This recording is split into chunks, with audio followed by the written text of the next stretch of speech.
quite timely for you to launch the counter-narcotics strategy, which is long overdue. You've been talking about a comprehensive action plan for Fiji. When you were back in the opposition, you kept asking, even there was a motion put in Parliament that was defeated.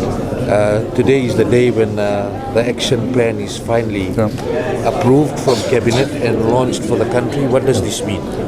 Vijay, you are absolutely right.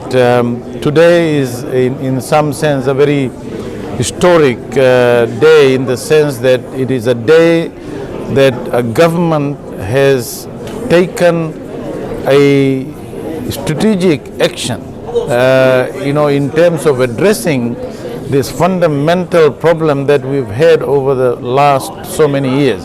In fact, what we launched today, the National Counter-Narcotics Strategy, should have been done about 10 years ago, because everybody in this country, including the previous government, at the highest levels, knew about the issue of drug in this country. When we were in opposition, we, as you quite rightly pointed out, moved a motion to have a national inquiry, to have a national strategy to counter, to combat the prevalence of drug abuse in this country.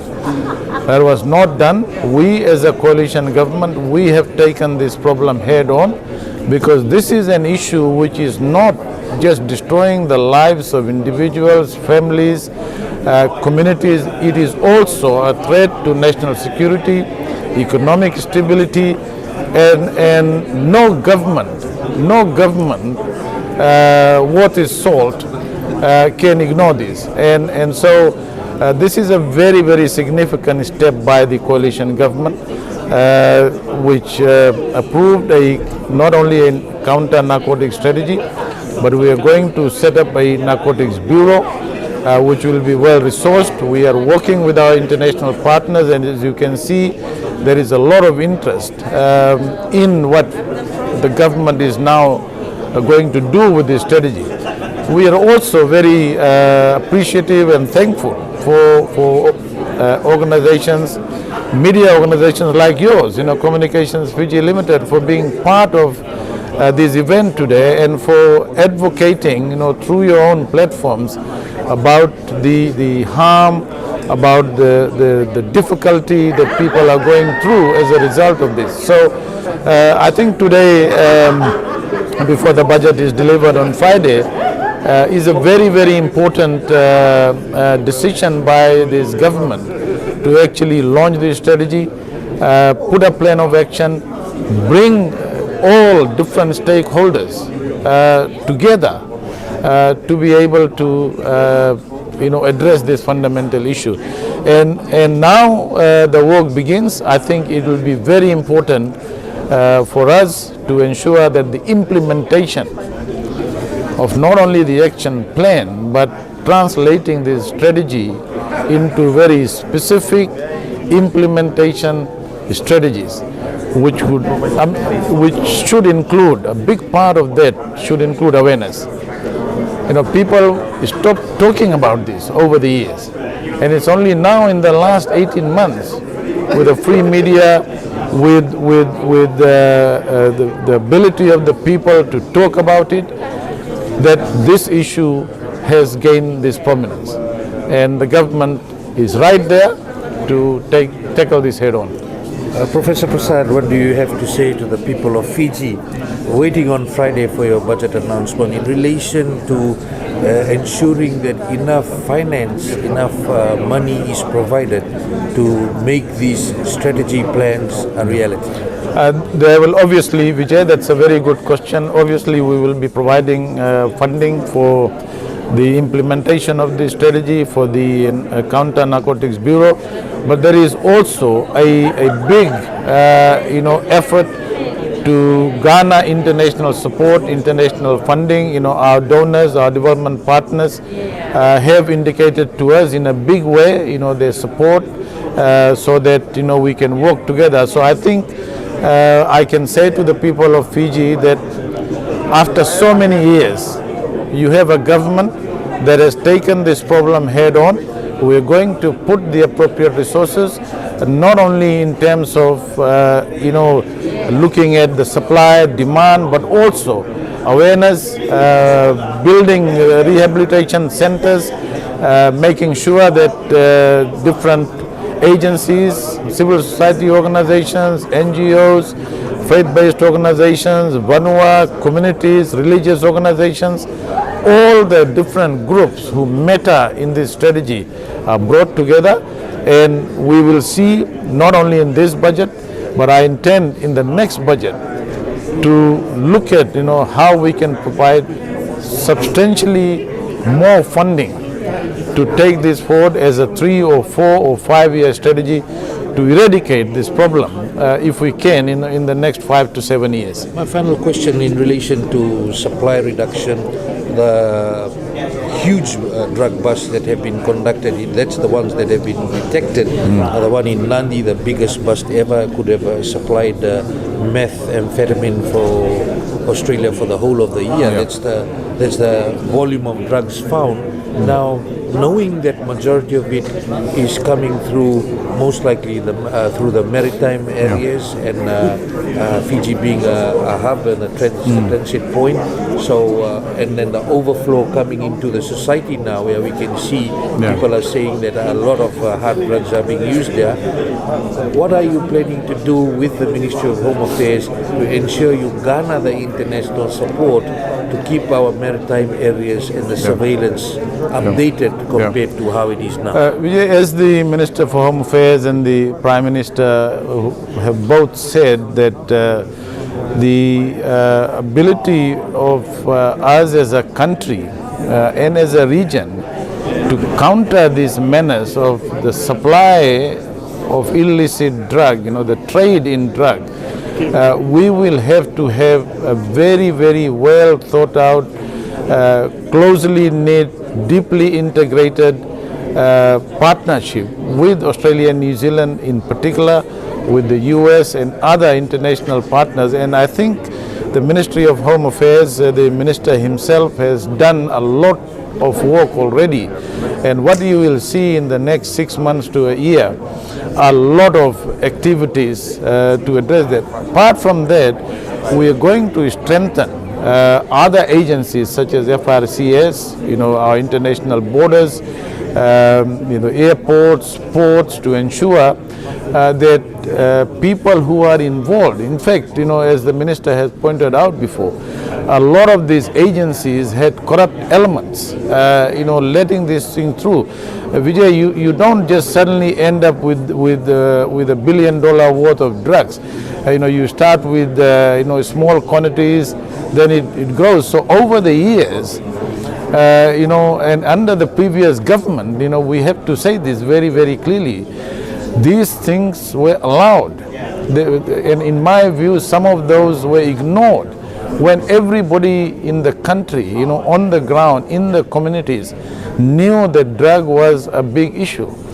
The neglect, the turning a blind eye to this problem over the last 10 to 15 years has brought us to this point.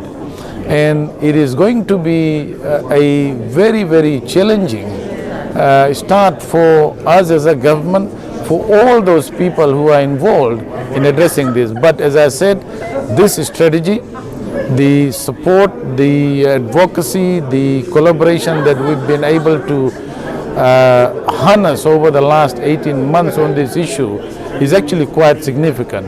It must not be underestimated. And I am confident that as a country, we will be able to deal with this in a significant way.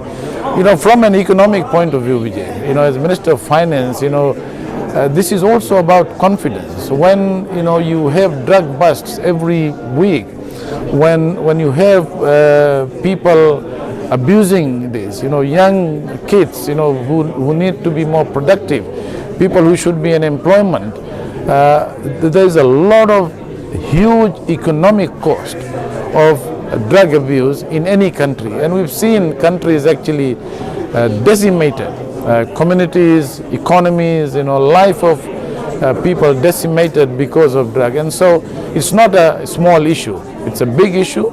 It is going to be costly for us as a government.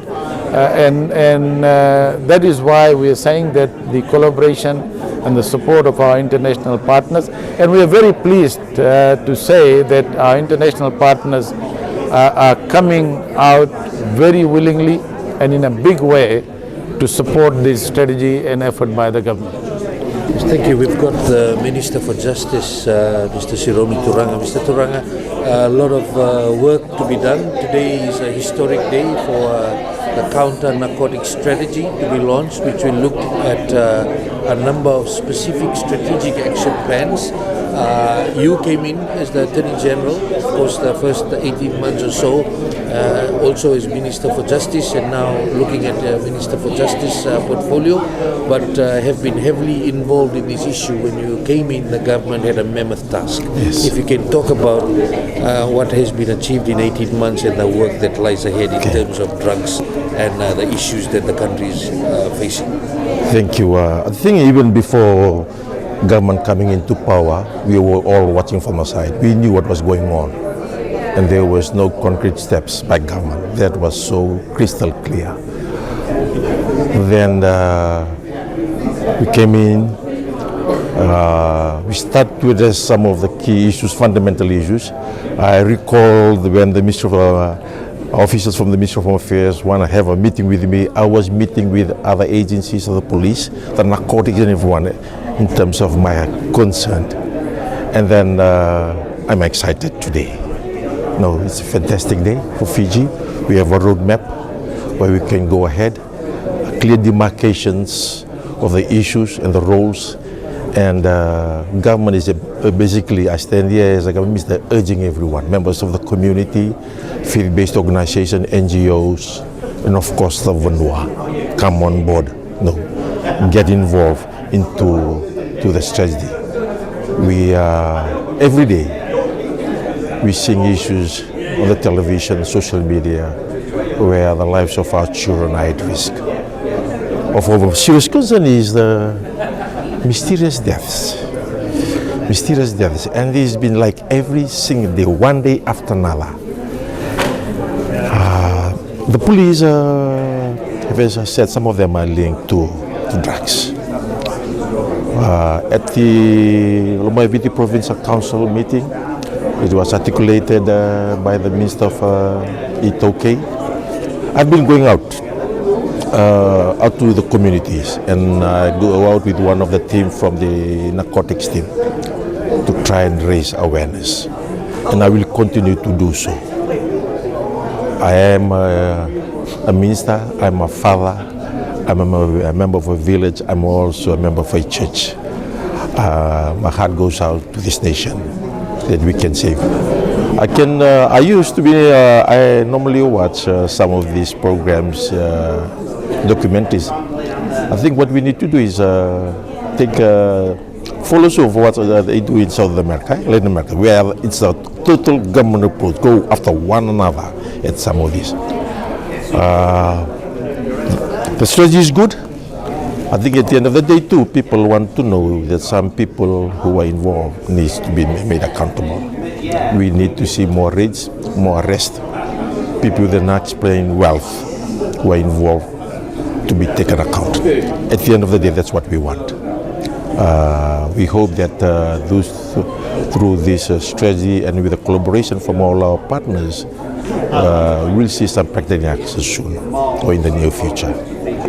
The issue of now you're seeing more and more in the communities, people using needles, sharing needles and drugs, Bluetoothing, they're saying the same syringes and needles are being shared.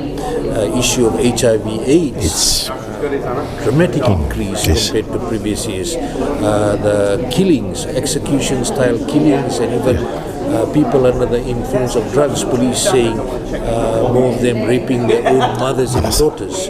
What do you have to say to the community out there about the level of decay we are already seeing? Yes.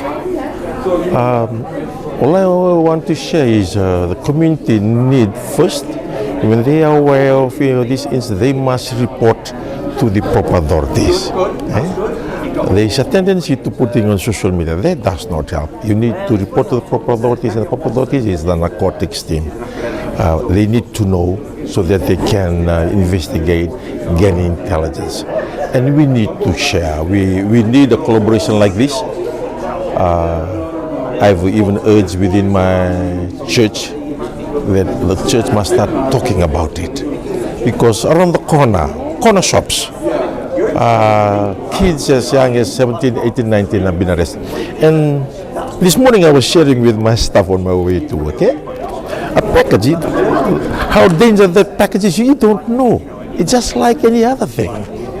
But it's when you take it, that's when it starts to roll out. And that's the biggest threat. Because you don't know how little that small thing is. And it can be in the hands of anyone. So more awareness, more education, more discussion, more collaboration. If anything, this should be on the top of priority for all provincial councils, for the church. I understand that the senior police officer actually visited the president of the Methodist Church last week. That's actually what I want to do, so that the church must take it up front, the communities. I'm in my next trip to the communities in Coral Island in July.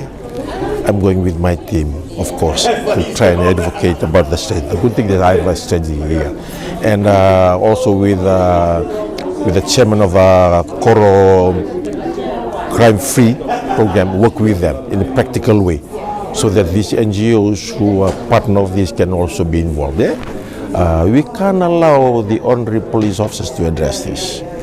We are community-based police officers. We need the whole community, and the community needs to hear from those officers who are in the narcotics how bad the situation is, and we can all help, and if we build our resources together.